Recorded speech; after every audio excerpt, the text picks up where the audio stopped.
ஒரு காலத்துல பாத்தீங்கன்னா குழந்தை இல்லை அப்படின்னா கவர்மெண்ட் ஹாஸ்பிட்டல் போவாங்க, சொல்லி வைப்பாங்க. அங்க உள்ள ஆயா மக்கள் அந்த புரோக்கர்ஸா இருந்துட்டு இருந்தாங்க.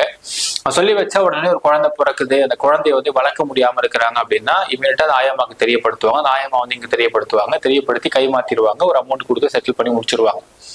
இதுல பல குழந்தைகள் வந்து கடத்தப்படுகின்றன. இது வந்து வியாபாரமா போயிட்டு இருந்துச்சு அப்படிங்கிற காரணத்தினால என்ன பண்ணாங்கன்னா அரசு அதுக்கு ஒரு வழிமுறை கொண்டு வந்திருக்காங்க. ஒரு வெப்சைட் இருக்கும், வெப்சைட்ல நீங்க போகணும். வெப்சைட்ல போயிட்டு உங்களுக்கு குழந்தை வேணும், குழந்தை தத்தெடுத்துக்க ஆசைப்படுறீங்க அப்படின்னா நீங்க ரெஜிஸ்டர் பண்ணணும்.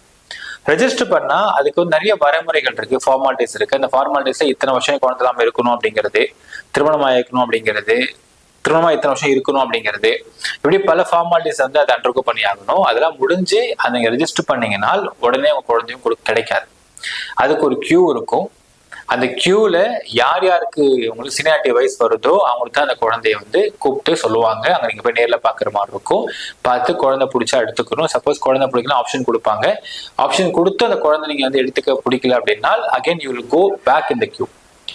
ஸோ இந்த ஒரு ஃபார்மாலிட்டியில நமக்கு தெரிந்து நிறைய நபர்கள் ரெஜிஸ்டர் பண்ணி வச்சும் இன்னும் குழந்தை கிடைக்காம இருக்கிறாங்க. ரெஜிஸ்டர் பண்ணியே 5 வருஷம் 6 வருஷம் 10 வருஷம் ஆகி குழந்தை இல்லாம இருக்கிறாங்க அப்படின்னா நம்ம கேள்விப்பட்டு இருக்கோம்.